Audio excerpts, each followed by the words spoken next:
Bismillahirrahmanirrahim. Today our topic of discussion is calculation of energy of the electron in an orbit.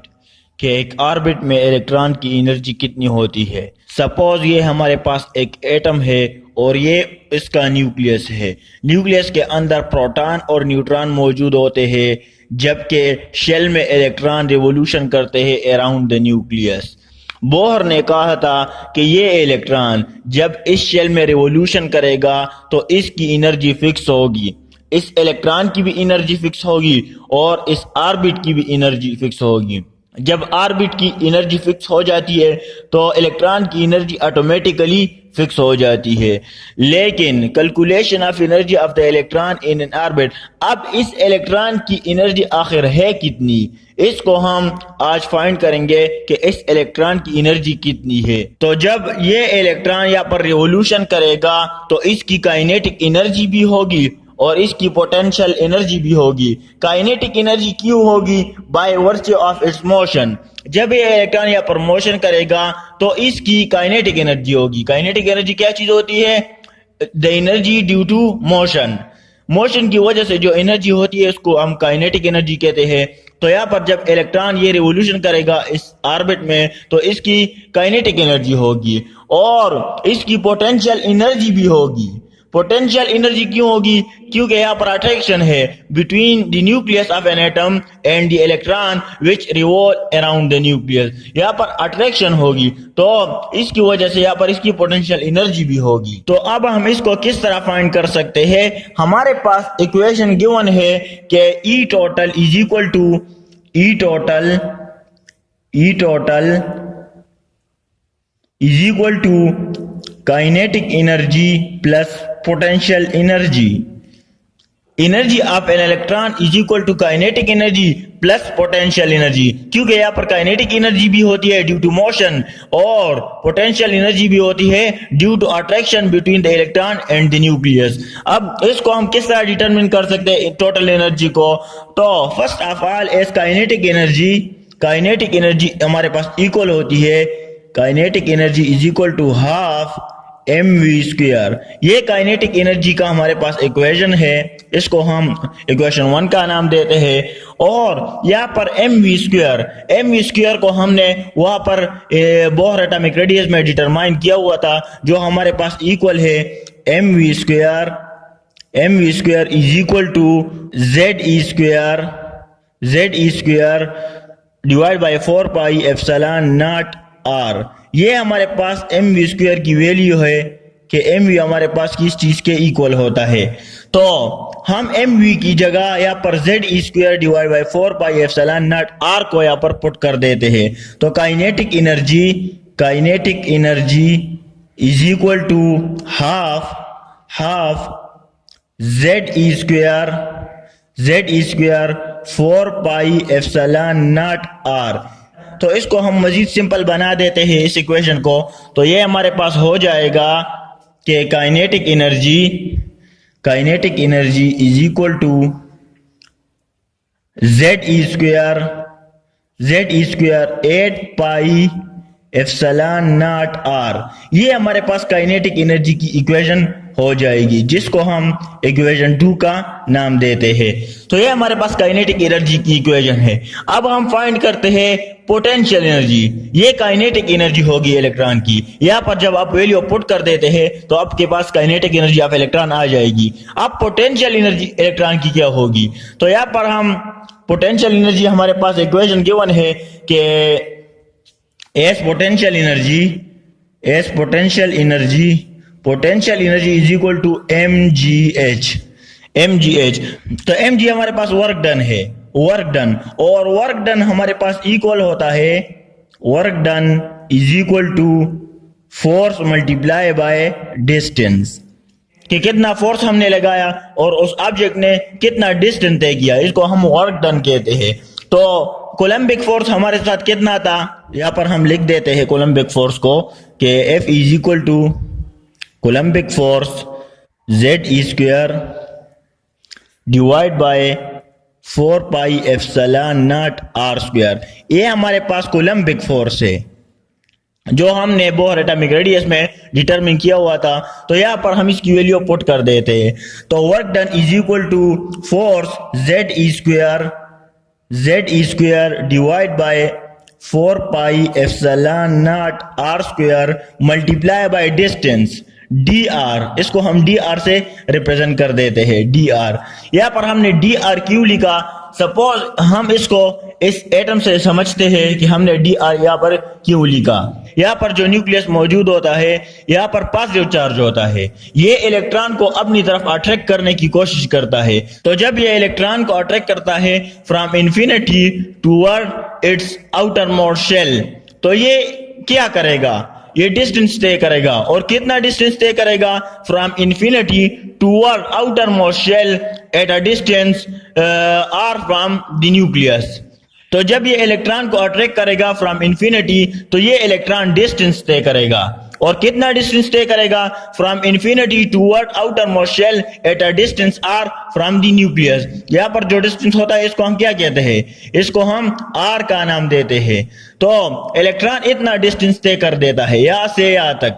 तो यहाँ इसको हम छोटे छोटे पार्ट में divide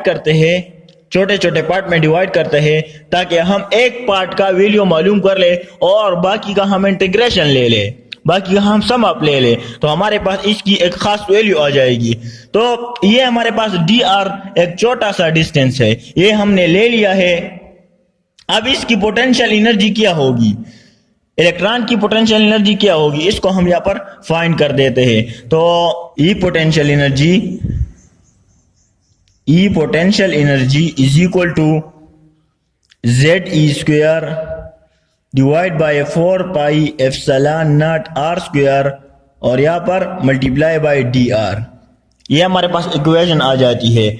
two bring an electron from infinity to a distance r, then the potential energy will B.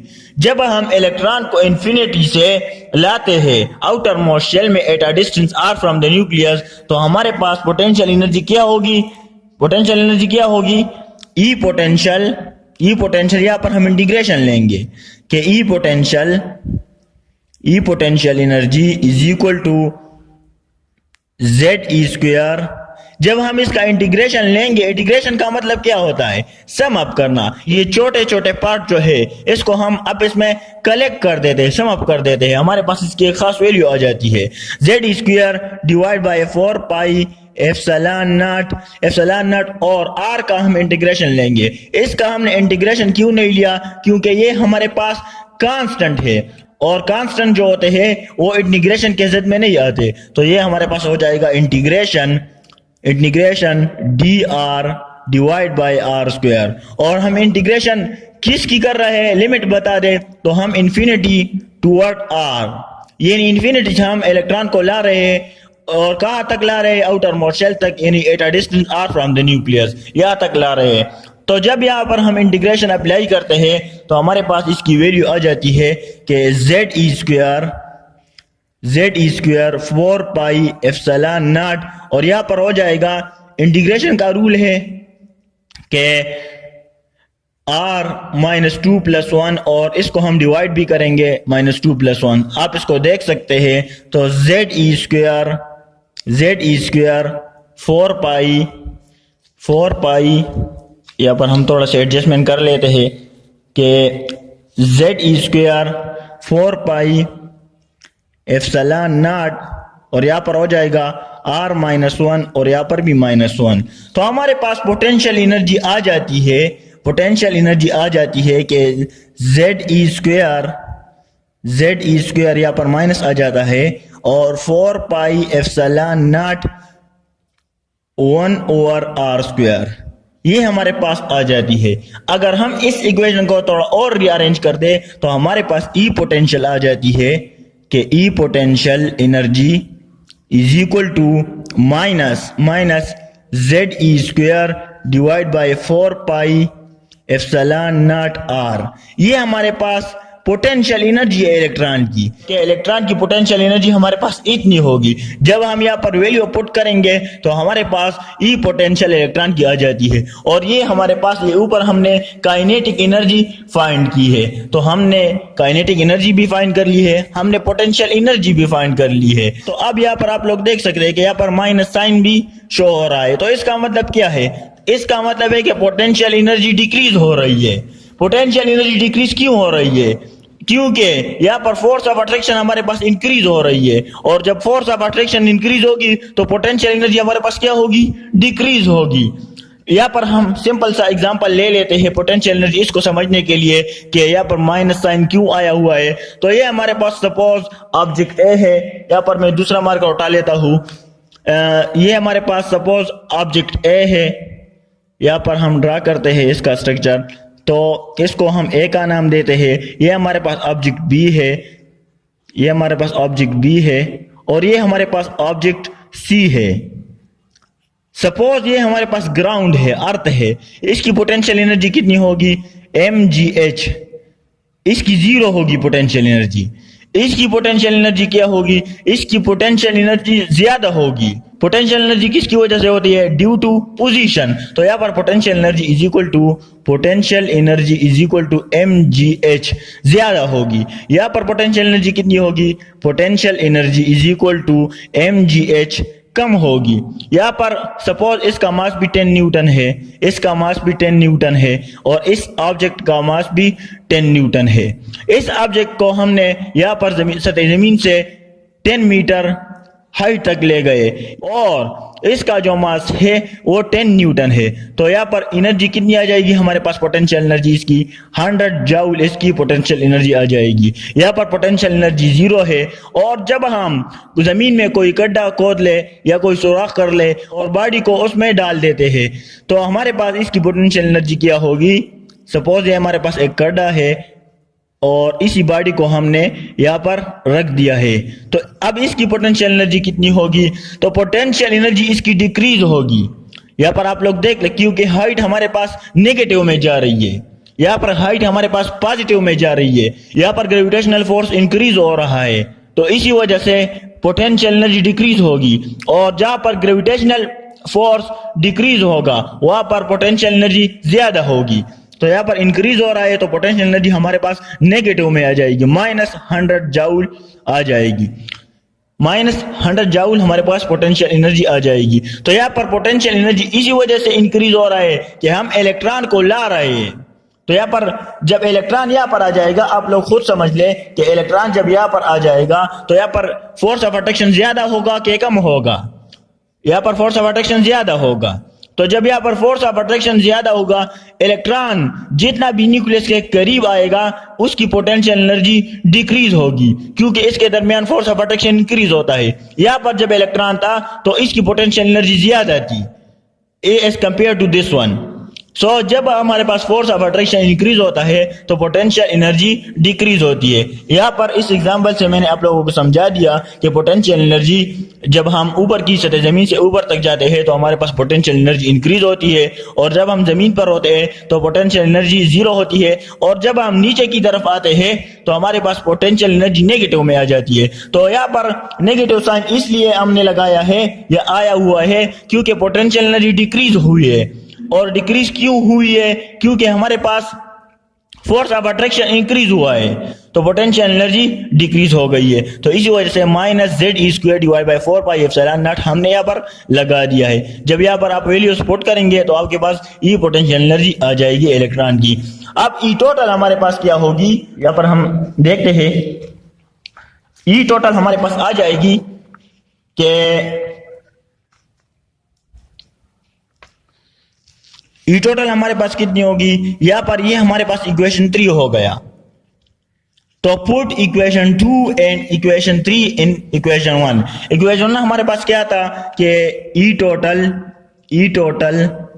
Is equal to kinetic energy plus potential energy. अब यहाँ पर इसकी वैल्यू आप पुट कर दे तो आपके पास ई टोटल आ जाएगा। ई टोटल काइनेटिक एनर्जी की वैल्यू क्या थी? ze² divide by 8π epsilon naught R plus potential energy की वैल्यू क्या थी minus Z E square divide by 4 pi epsilon naught R 4 pi epsilon naught R. तो यहाँ पर हम इसको थोड़ा सा रीअरेंज करते हैं, Z E square 8 pi epsilon naught R minus Z E square 4 pi epsilon naught R, ये हमारे पास आ जाएगी। यहाँ पर हम इसका एलसीएम लेते हैं, टेकिंग एलसीएम, इसका एलसीएम हमारे पास आ जाएगा 8 पाई एप्सिलॉन नॉट आर, ये हमारे पास इसका एलसीएम है। तो यहाँ पर हमारे पास Z E square minus 2 Z E square हमारे पास आ जाएगा। जब हम इसको सिंप्लीफाई कर देते हैं तो हमारे पास ये आ जाता है minus Z E square divide by 8 pi epsilon naught R, ये हमारे पास ई टोटल आ जाता है, ई टोटल। यहाँ पर हम आर की वैल्यू पुट कर देते हैं और आर को हमने बोहर एटॉमिक रेडियस में डिटरमिन किया हुआ था कि R is equal to N square H square epsilon naught divide by Z E square pi और एम, ये हमारे पास आर की वैल्यू होती। इसको हम इस इक्वेशन में पुट कर देते हैं कि ई टोटल इज इक्वल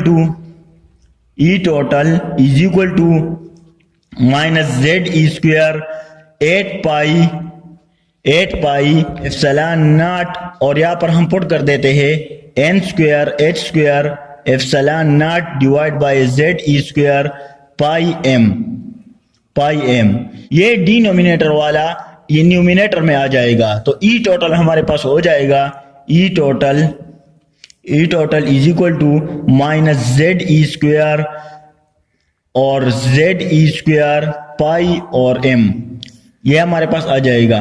और यहाँ पर आ जाएगा 8 pi epsilon not an square H square epsilon not, ये हमारे पास आ जाएगा यहाँ पर।